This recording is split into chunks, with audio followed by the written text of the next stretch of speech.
Racing has kind of consumed my life since, I would say, like 2015. You know, I've progressed, you know, from autocross, which was pretty entry-level motorsports, and then it seems like every year I just get deeper and deeper and deeper into it.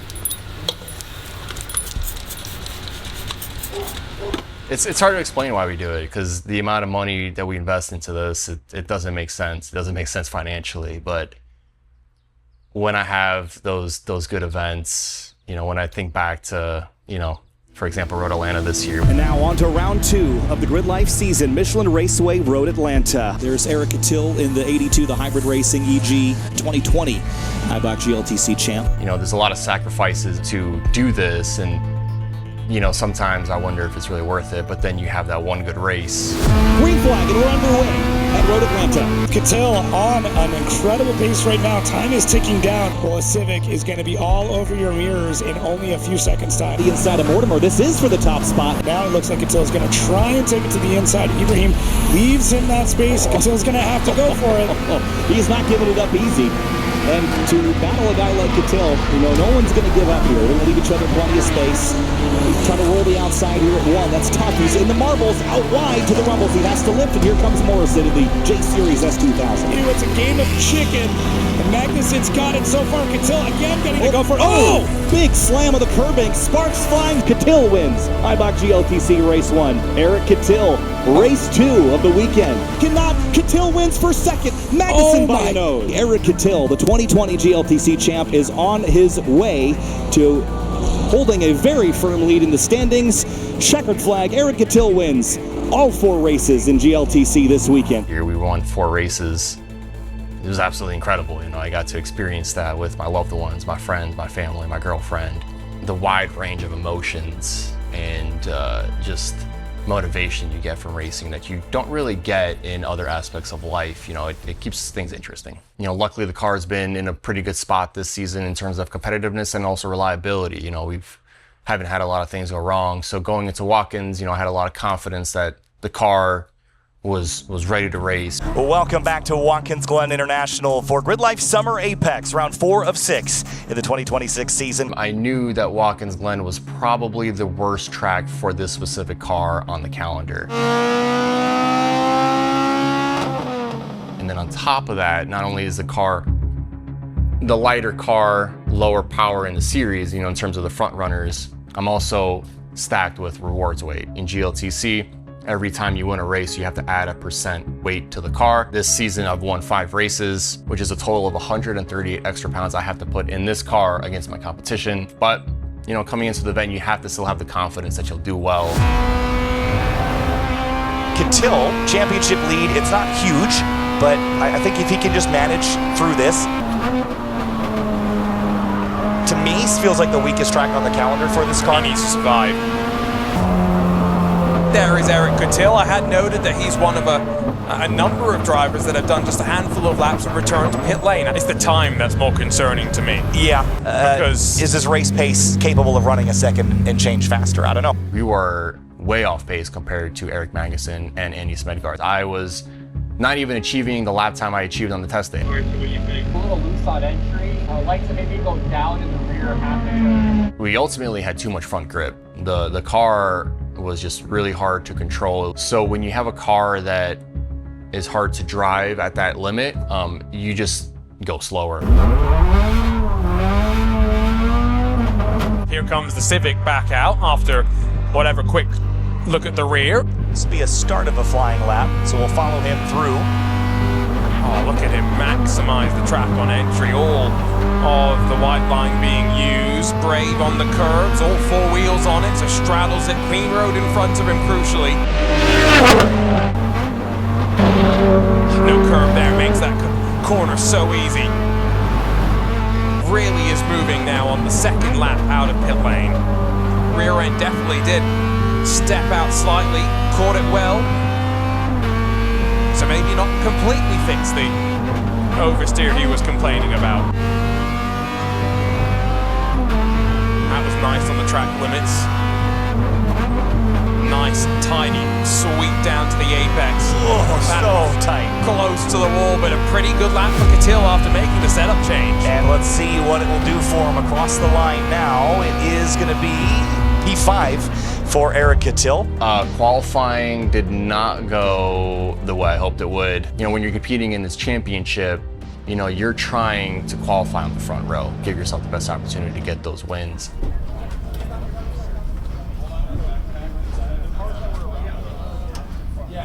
Unfortunately, qualifying did not go as well as we hoped. Went a little bit slower than we did than the test day yesterday, so that's kind of a bummer.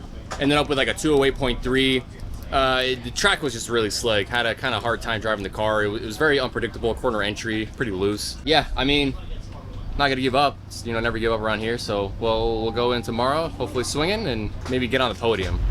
Time to go racing at Watkins Glen International for IBOC GridLife Touring Cup. Last thing you want to do in a race car is to just get distracted with what happened. You just have to kind of look forward and just kind of clear that out of your mind, refocus, and then just go at it again. With the championship being split by 6 points, Eric Kutil back in 5th in qualifying. It doesn't sound bad, but Eric Magnussen has a chance here at a track which we know will favor the torque of his car. Green flag, and we're underway.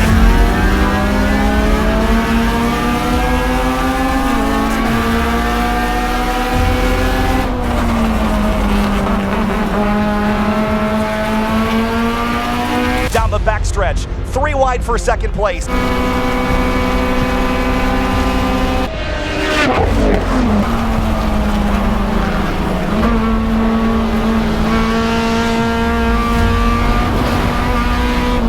knew I had pace for a top 3 finish.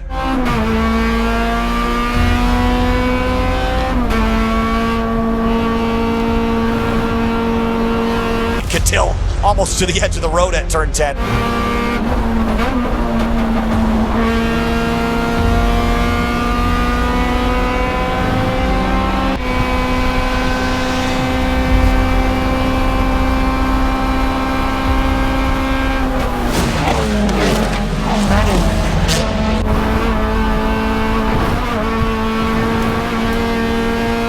Kutil on the inside, heading up to turn 8.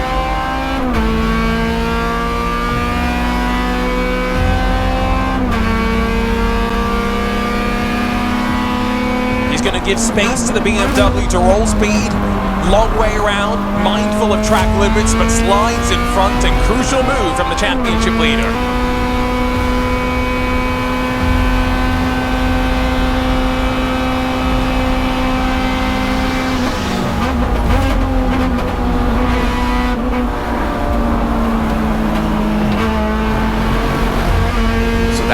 That was a pass that kind of hurt a little bit because that was him just being faster than me and, you know, me making mistakes. The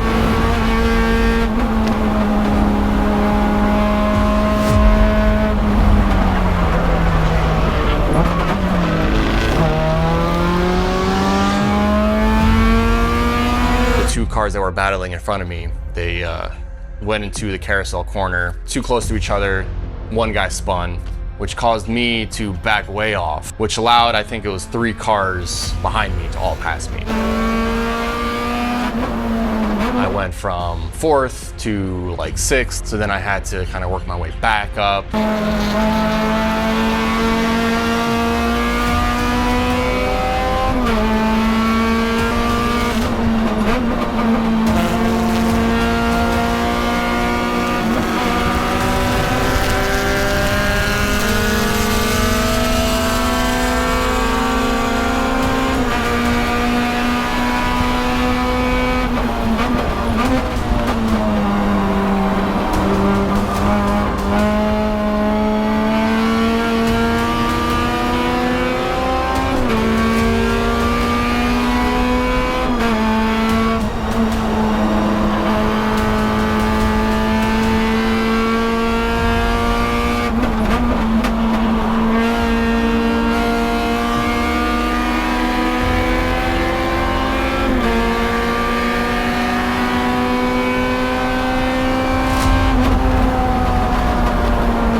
Kutil down in 5th. Championship getting even tighter as we pass the halfway mark of the year. We finished 5th at that race. However, there was a penalty applied to Matthew, which was due to that contact. So he dropped 5 positions. That promoted us up to that 4th place. But kind of a bummer because if that spin didn't happen, I think we would have had that long-term pace. Eric Kutil, he starts fourth for race 2. He's got to chase down rivals Aaron Magnussen and Andy Smedegaard.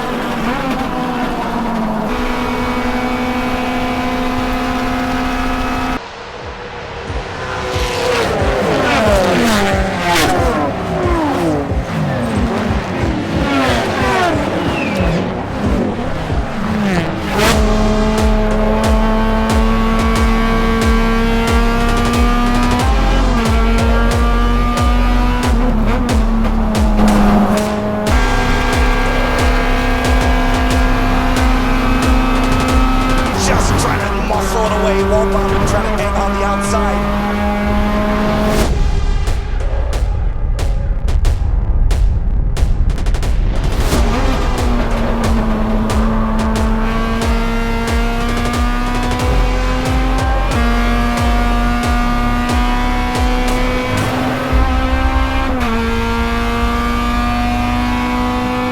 I managed to make my way up to third place relatively early. You know, Matthew, with that penalty, he did manage to make his way back up to fourth place, and he was reeling me in. Kutil feeling some pressure. White flag is out. This will be the last lap around Watkins Glen. Staying focused on what's ahead of you while the car in your rearview mirror just gets bigger and bigger and bigger. It's like Ibrahim's breathing down his neck. And the Garrogistic E36 is closing. So the only thing I could do at that point is just hit my marks, drive at my limit, not make any mistakes. Kutil holding his own for third, minimizing the points deficit.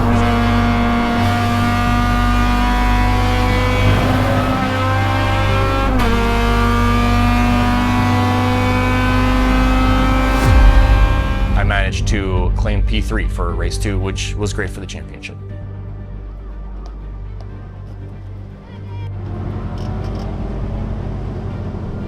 P3, kind of in my own area there. The leaders just had so much more pace than I did, so it was really just a matter of trying to clear the guys around me.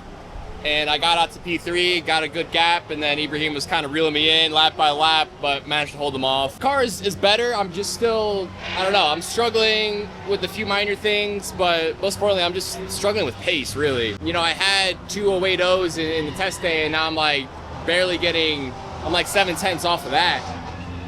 And because race 3 is grid on fastest lap time, I think I'm gonna start 6th now. So I fell back a few positions just because, you know, other people are, you know, they're going faster than me. So, but first things first, I got race 3 and race 4 tomorrow. So yeah, like I said, we're gonna talk about it, and then we're gonna figure out what to do next. The biggest problem we had was the car was so loose in the high speed, and it had a lot of snap oversteer entry corner issues.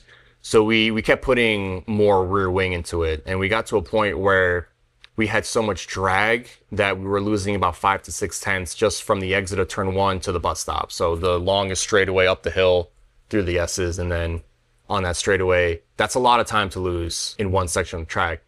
So, you know, the crew and I, we completely changed the entire setup of the car. You know, we took the splitter off of the car, we reduced the amount of rear wing angle, we changed the rear wheel setups, did a bunch of, you know, rake adjustments. We made a lot of changes to get the best performance we could, the best aero balance, have the least amount of drag while still maintaining pretty decent handling. For race 3, we started, I believe it was P6. We're waiting, and there goes the green. GridLife Touring Cup is underway from Watkins Glen. They will be 3 wide for second, and Smedegaard tries to hold. Probably honestly was for the best, because we went into turn 1 and there was a 3-car contact. There's some contact off of turn 1, and Andy Smedegaard going slow.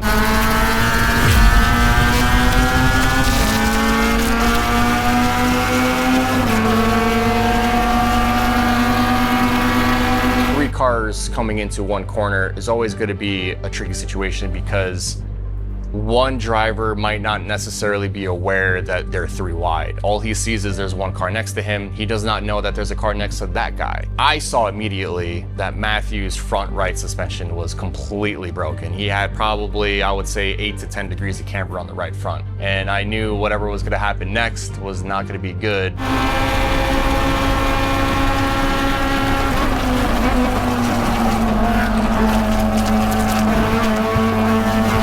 More trouble. Michael Hilo's off in the inner loop. Big crash to driver's left. Basically, Matthew went into the bus stop not knowing he had a failure, locked up immediately, the suspension collapsed, he went straight. Stubbs was on the left side of him. He turned into the bus stop expecting Matthew to turn. Of course, you can't turn when your suspension's broken. Both cars collided, and Stubbs' Z was totaled. I think that, unfortunately, Matthew Ibrahim slightly blindsided there by the technical issue he had. That's a big hit for Hilo, unfortunately. That car is absolutely destroyed. And it's really unfortunate to see an accident like that. You have to be prepared to total these cars because you're putting these cars into really dangerous scenarios. Being a race car driver, you kind of have to put that past you and then focus on the rest of the race. I'm in an opportunity where one of the fastest cars had just been taken out, which I never want to succeed in racing because of situations like that. I'd rather pass them based on my skill. I don't want to pass people because they've crashed or they got involved in an incident. It's always unfortunate. And so we went back to green flag racing.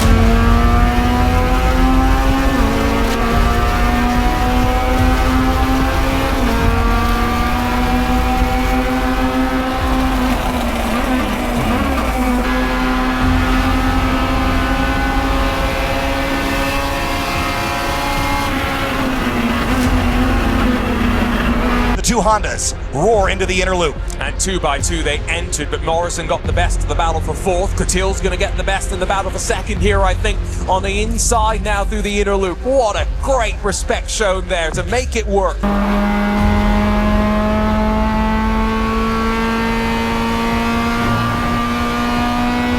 Managed to make my way up to second.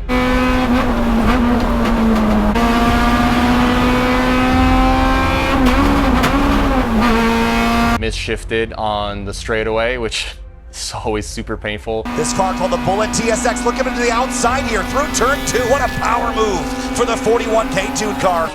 And easily launches around Kutil. So it was just unfortunate to make that pass on James and then make a mistake a lap later, which allowed him to pass me back.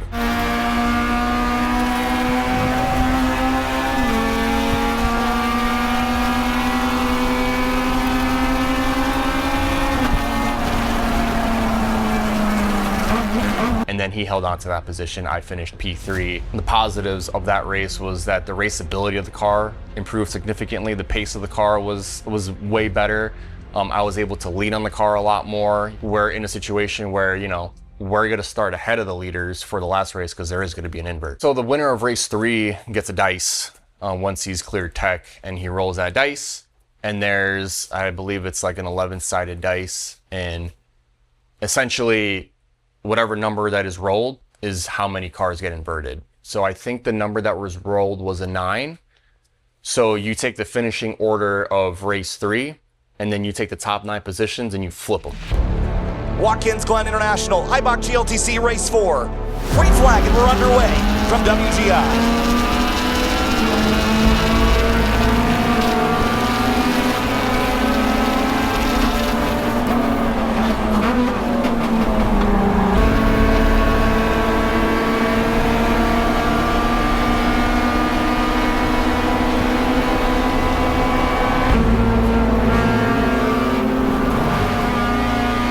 I don't even remember what happened. Me and Joel Morrison just linked up and we just made our way to the front.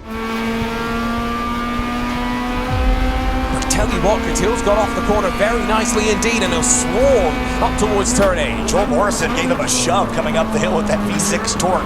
In the J-Series swapped S2000, that was critical for him. And now Kutil's got Womble all crossed up out of turn 8. Oh, trouble, and that's a big one for one of the S2000s. Out of the inner loop, he will have hit the wall on the outside, I would have assumed, but that is going to mean full course yellow, and the momentum that we've been struggling to build just continues to wallow away. These races are so short, they're 15 minutes long, that whenever there's a caution, it usually results in the race either being completed under caution or maybe just 1 or 2 laps left after, if we do go green. Lights are out on the safety car. Finally, we'll get back green and get a couple of laps in here for Eibach GLTC. Still 7 minutes on the board, at least 2, maybe 3. Fortunately for us, the race did go green with, it was like 2 or 3 laps left. Green flag, we're back underway. And Matt Walbaum goes on defense, but Kutil with the shove from Joel Morrison. And he's going to pass Walbaum and maybe Ayrton Grimm and maybe take the lead away into turn one. What a shove from the green S2000. I got the push of a lifetime from Joel. He was right behind me on the restart. Me and him, we timed it perfectly.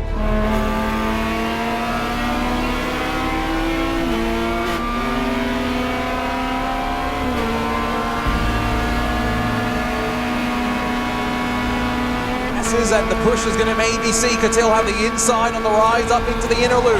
That was huge, and Joel Morrison better be on the Christmas card list for Eric Kutil Racing now. He takes the top spot. He pushed me all the way from 4th place to 1st on the front straight into turn 1, and then he kept pushing me up the hill, and then we were P1 and P2 all of a sudden. So we went from 4th and 5th to 1st and 2nd in terms of in like 3 corners. Down the back straightaway, but look at that gold number 3 M3 poking out, looking for 4th place into the inner loop, 131 miles an hour from the leaders into that turn 5 area. And they were almost 3 wide, but I think they all single filed out behind Matt Walbaum. So at that point, I knew his pushing was gonna stop. He's P2 now. He has no benefit to push me anymore. He wants to win, I want to win. Through turn 10. Kutil's weekend, it's been trying to find speed every way they know how.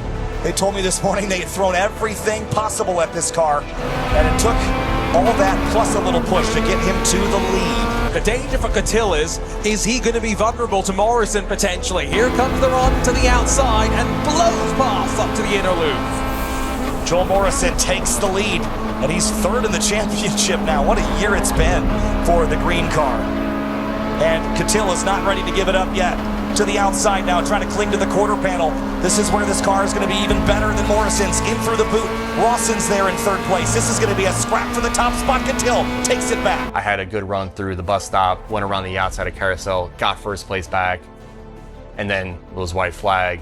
I was in the lead. Magnussen joins the picture too, but these 4 are stretching their legs clear of the rest of the field as into the boot once again. Kutil's going to now try and build an advantage here where his car is going to be good. He'll hope that the S2000 gets a bit of pressure from Magnussen, who slips past Rawson and now up into the podium spots. He still could be on for 4 perfect wins this weekend. It's going to take a lot of effort, and I'd expect a white flag next time by.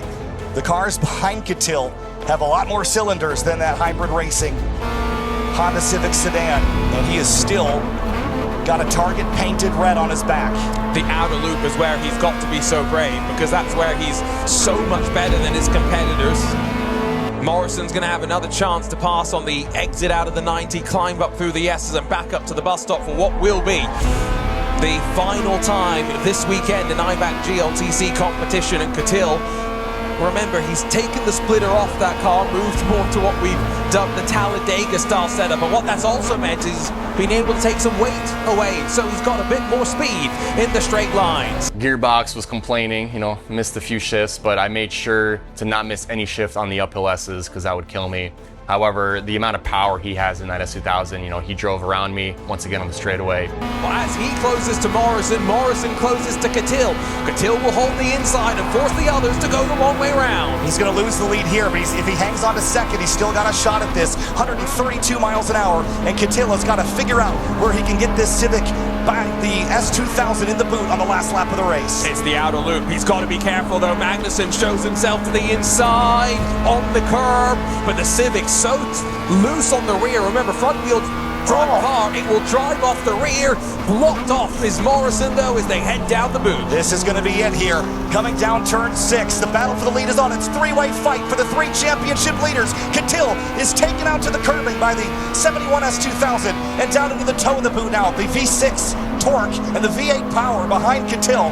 This is going to be a hard battle to win, but Morrison's wide. Morrison might just have done enough, though, because the power of the engine that he's got might just give him the gap through these corners. Look at it build as they head down to turn 8 for one final time. Magnussen's going to have a chance here, but he might think big picture. Might not want to force the issue.